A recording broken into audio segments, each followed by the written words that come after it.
বাবা হাত দিয়ে আমার মুখ তার দিকে ঘুরিয়ে বলল, শোন বাবু, মামাতো বোন আর নিজের বোন বিষয়টা প্রায় একই। মামাতো বোন কি করে বউ হবে? মামাতো, খালাতো, ফুপাতো, চাচাতো বোনদের সাথে সম্পর্ক থাকবে মারামারির, দুষ্টামির, ফাজলামুর সম্পর্ক।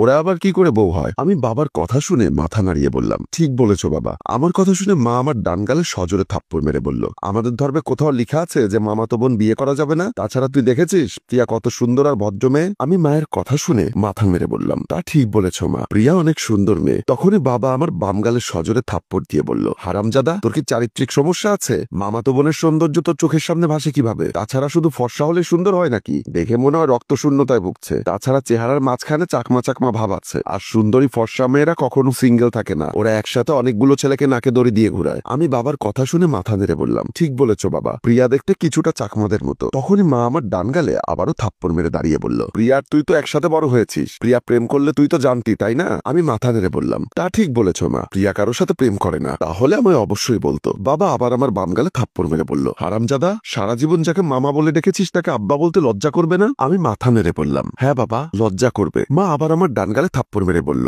লজ্জার কিছু নেই, বিয়ের পর অভ্যাস হয়ে যাবে। এভাবে বাবা মার তর্ক চলতে লাগলো, আর আমার দুই গালে একের পর এক থাপ্পড় সহ্য করতে হলো। গালে হাত দিয়ে সেখান থেকে চলে আসলাম। ওনারা দুজন দুজনের চেহারার দিকে রাগি চোখে তাকিয়ে আছে। আমি ছাদের কোণে চুপ করে দাঁড়িয়ে আছি। প্রিয়া এসে আমায় দেখে অবাক হয়ে বলল, কি রে, তোর দুই গাল এমন লাল হয়ে আছে কেন? আমি কিছুটা রেগে গিয়ে বললাম, আমার বাম গালে বাবার ভালোবাসা আর ডান গালে মায়ের ভালোবাসা লেগে আছে। এখন বাকি আছে শুধু এই কপাল। এখন তুইও এই কপাল বাবা মায়ের মতো করে ভালোবেসে লাল করে দে। আমার কথা শুনে প্রিয়া আমার খুব কাছে আসলো, আর এতটাই কাছে এসেছিল যে ওর নাকের গরম নিঃশ্বাস আমার গায়ে পড়ছিল। আমি কিছুটা ভয় পেয়ে বললাম, এসব কি করছিস? তুই আমার এত কাছে আসছিস কেন? আমার কথা শুনে প্রিয়া মুচকি হেসে বলল, কাছে না গেলে চুমু দিতে পারবো? তারপর প্রিয়া আমার কপালে আলতো করে চুমু খেয়ে বলল, চিন্তা করিস না, আমাদের বিয়ের পর সব ঠিক হয়ে যাবে। বলে প্রিয়া চলে যায়। আমি দাঁড়িয়ে আছি হাবলার মতো করে। বাবা মা রুমে একজন আর একজনের সাথে ঝগড়া করছে। বাবা বলল, আমার ছেলে আমার পছন্দে বিয়ে করবে, কেউ এখানে নাক গলাতে আসবে না। মা মুখ ভেঙচি দিয়ে বলল, বারে, নিজের ছেলে? বাবু আমার ছেলে, সে আমার পছন্দে বিয়ে করবে এবং প্রিয়াকেই করবে। আমি বেঁচে থাকতে তা হতে দিব না। দেখা যাবে কার কথা টিকে। দুজন দুজনকে ছাড় দেওয়ার মতো নয়। পরদিন আমি রুমে এসে খাটে আধালাম দিয়ে বসে বসে সেসব চিন্তা করছি। আসলে আমার আর প্রিয়ার রিলেশন অনেক দিনের। বাবা মা কেউই সেটা জানে না। সেদিন আমি প্রিয়ার মা যখন একসাথে বসে টিভি দেখছিলাম, জানো ফুপি, সেদিন খবরে দেখছিলাম ছেলের বউ শাশুড়ির সাথে ঝগড়া করে শাশুড়ির গলা টিপে মেরে ফেলেছে। তোমার ছেলেকে অচেনা অজানা মেয়ের সাথে বিয়ে দিও না। দেখা গেল ছেলের বউ তোমার সাথে ঝগড়া করে রাতে তোমায় বালিশ চাপা দিয়ে মেরে ফেললো। তাই তুমি তোমার ছেলেকে পরিচিত আত্মীয় স্বজনের মাঝে বিয়ে দিও। তাছাড়া আমিও তো বড় হয়ে গেছি, বাবা মা আমারও বিয়ের কথা বলছে। আমি প্রিয়ার কথা শুনে কাশতে কাশতে বসা থেকে উঠে সেখান থেকে চলে আসি। মা বলল, হ্যাঁ রে মা, তুই ঠিকই বলেছিস, এসব তো আমার মাথায় ছিল না। পাগলিটা সেদিন ঠিকই মায়ের মাথাতে আমার আর ওর বিয়ের কথাটা ঢুকিয়ে দিয়েছিল। বাবার আপত্তি থাকার পরও মার জোড়াজুড়িতে আমার আর প্রিয়ার বিয়েটা হচ্ছে। আমি আর প্রিয়া দুজনেই জামাই বসে যে সোফায় বসলাম। বাবা মা ও কাজী আছে। প্রিয়ার বাবা সাইফুল পাশে মন খারাপ করে বসে আছে। কাজী বলল, বলো বাবা কবুল। আমি যখন কবুল বলতে যাব তখন বাবা আমার বাম কানের কাছে এসে বলল, ছি ছি ছি, তুই তোর বাবার সম্মানের কথা ভাবলি না? যাকে এতকাল শালা বলে রেখেছি তাকে কি করে এখন?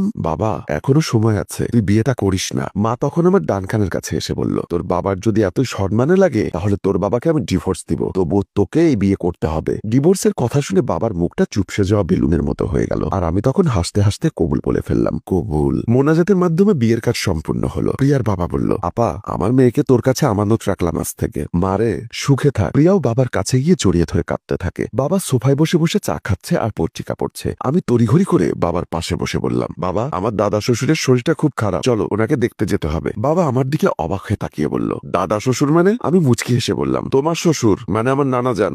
বাবা রাগে আমার দিকে পত্রিকাটা ছুঁড়ে মেরে বলল, হারামজাদা, আমার শ্বশুরকে তুই দাদা শ্বশুর বলছিস কেন? আমি আবারও মুচকি হেসে বললাম, তোমার শ্বশুর হলো প্রিয়ার দাদা, আর প্রিয়া আমার স্ত্রী, সেই হিসাবে তোমার শ্বশুর তো আমার দাদা শ্বশুর। সবাই রেডি হয়ে বের হচ্ছে, বাবা, মা, আমি ও প্রিয়া। বাবা সবাইকে দেখে বলল, ছি ছি, বাবা ছেলে একসাথে শ্বশুর বাড়িতে যেতে হবে। আমি বাবার কানে কানে বললাম, বাবা, তোমার শ্বশুর বাড়িতে মনে হয় খালি হাতে যাওয়া উচিত হবে না। কি কি নিব বলো? হারামজাদা, এটা তোর শ্বশুর বাড়ি, এতদিন যাবত আমি নিয়েছি, আজ থেকে তুই নিবি। মার প্রিয়া হাসছে, আর বাবা বিড়বিড় করে বলছে, ছি ছি ছি, বাবার শ্বশুর যখন দাদা শ্বশুর। মা বলল, এত বিড়বিড় করছো কেন? আমার বাবার বাড়িতে কখন কি যে নিয়ে যেতে তুমি থাকতে কেন ছেলে নিবে? ছি ছি ছি, ছেলের শ্বশুর বাড়িতে যাচ্ছে খালি হাতে। প্রিয়া হেসে বলল, কারো কিছু নিতে হবে না, তোমাদের সবাইকে একসাথে দেখলেই সবাই খুশি হবে। আমি বললাম, মা বাদ দাও তো, যা যা লাগবে আমি নিব। বাবা নিজের শ্বশুর বাড়িতে কিছু নিয়ে যাচ্ছে না বলে আমি নিব না, তা কখনো হতে পারে না। হয়েছে, আর সম্মান ক্ষুণ্ণ করিস না, আমিও নিব। তারপর সবাই হেসে ওঠে, আর আমাদের গল্প এখানেই শেষ হয়। সম্মানিত ভিউয়ার্স, এমন পরিস্থিতিতে পড়লে আপনি কি করতেন? তবে ভালোবাসার মানুষকে পাওয়ার জন্য কারো কারো না কারো সাপোর্টের প্রয়োজন হয়। বেঁচে থাকুক ভালোবাসা।